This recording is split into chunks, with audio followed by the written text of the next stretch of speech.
welcome to 31 Nows. Welcome to episode 3 of the limited Netflix style edition series of 31 Now.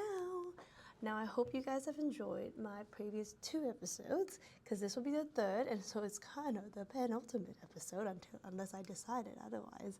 So today we're going to be talking about why are high-functioning people, which I'm talking to myself about myself, obviously, but why are high-functioning people always aren't? It feels really stupid when I say, oh, that's me, but anyway, I guess it's my podcast. But I want to start with something that I've been noticing about myself lately, and I find it really hard to switch off. Even when there's nothing urgent to do, my brain is still scanning. I know I'm planning, I'm anticipating, I'm thinking about what to do next, because I've always got a goal, and if I hit any goal, I'm like, what's the next goal? And I used to think that this is just me being organized, but recently I've started wondering, what if this is just not organization? What if it's something that I've learned much earlier? Now, those type of people who seem to hold everything together. I'm not saying it's me, but the type of people who seem to hold everything together. They remember details, they anticipate problems, they manage logistics without being asked, and they always plan the friendship gathering. They are the reliable one, the one that everyone depends on, and from the outside, sometimes it looks like a competence, but I don't think people talk about it enough. I don't know, I didn't talk about it enough, about where that need for organization comes from. Because a lot of people who are always on, they didn't learn that from a calm environment. You see, they learn it in places where things are unpredictable, they're unclear, they're emotionally inconsistent, and so they had to adapt. They became more observant, predictive, proactive, responsible, and what looks like capacity sometimes often a response to instability, and more often than not, that is something that's manifested during that childhood. You learn to read the room, to anticipate the needs, and then to fix things before they escalate. And over time, that becomes your default mode. So for me, this definitely shows up in a very specific way. See, I realized that growing up and even now that it often feels like sometimes I'm parenting my parents, sorry parents, but I'm trying to make sense of the instructions that they're giving to me, because sometimes they don't fully make sense themselves. I'm helping them figure things out, making sure they don't offend people when we're out in the real world, making sure they're not late, because they're always late, and making sure that when things get done, they can be done immediately. It's like I'm always managing their lives in this small, consistent ways, and it's not as if they can't manage themselves. They can, but there's a certain aspect that I think either they've started relying on me or I've managed them from a very young age, and it's not always an obvious thing. It's not always one big thing. It's a lot of small things that add up. And sometimes, if I'm being really honest, there are moments where I feel like they're being a little bit critical of my life, of the life that I have now. It's hard to say, or maybe I'm like, I've always wondered whether they were a bit jealous. And in those moments, I find myself having to regulate everything, like their emotions, my reaction, the situation. And I feel like if I'm not doing it well, they say that I'm being overly emotional, and sometimes they negate or they belittle my feelings, and there's no one really stepping in to help regulate things for me. Or, when I was younger, no one did. Now I guess at least I have my younger brother and my fiance, but a lot of the times when we were younger, I didn't get that, my brother didn't get that. And realistically, I think this also means that sometimes when people are very emotional, it's because I never really learned what it takes to regulate myself. I never really learned what it means to regulate myself. And so growing up, I just do what I need to do. Me and my brother, we just do what we need to do.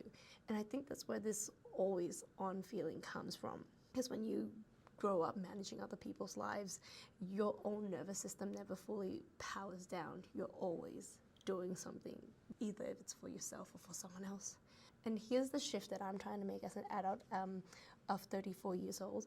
Being capable isn't the problem, and feeling responsible for everything is. Just because you can hold everything together doesn't mean it's yours to hold. Not every situation needs you to step in. Not every silence needs you to fill in. Not every problem needs you to solve it. And I think this is why sometimes people call me a micromanager, because all these uncomfortable moments, I'm always trying to micromanage it so that it is the most pleasant moment for everyone. But some things, it's so hard for me. Sometimes I'm like, I need to teach myself that some things can be messy. They can be late, they can be imperfect. Like, I just cannot bear the thought of us having to pay the late fee for anything, or getting a penalty because I just cannot bear the thought of that. And it's not that I'm perfect, but there's a level that I just physically, when I think about it, I get very anxious. I'm like, what do you mean we haven't done this? We have X amount of time that we need to do this. Let's do this now. But obviously, despite all that thought, nothing catastrophic happens. And what's worse is that at the start, maybe, and what's worse is that at the start you feel like you have to manage your family's life, and the inability to let go of that control will inevitably seep into your platonic or romantic life. You see, sometimes I feel like, even with my fiance at the moment, when I feel like something needs to be done, I'm like, things need to be immediately done. And he has to tell me, no, we don't have to do things immediately. Things can take time. The dishes can be in the sink for a while. It's fine. Nothing's gonna happen. And I think what is nice, I think it's like, my fiance, he's happy for certain things to be messy, late, or imperfect. And just because I don't want that, just because I don't want things to be messy, late, or imperfect, doesn't mean it's my responsibility to ensure that his life reflects mine, even though I'm messy, late, and imperfect in various different ways. So, now I'm trying something different. It's not a complete change, it's because I know I can do that, but it's small shifts. I'm learning to let things sit for a little longer. Like I said, the dishes doesn't have to be immediately washed at the end of the day. I actually quite like that. My brother used to tell me I have to get things clean all the time, and when I tried to impose it on my fiance, he's like, no. Anyway, separate thing, but or not jumping in immediately, as if sometimes when I've requested something to be done, I'm one of those like eldest daughter. I'm like, hey, can you do this? And if you don't do it within 5 seconds, I'm like, fine, I'll just do it myself. Not over-explaining, which is a lie, because I over-explain all the time.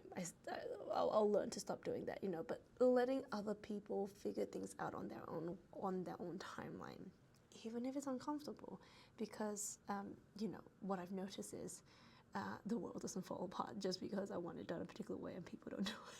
So yeah, anyway, that's just my episode.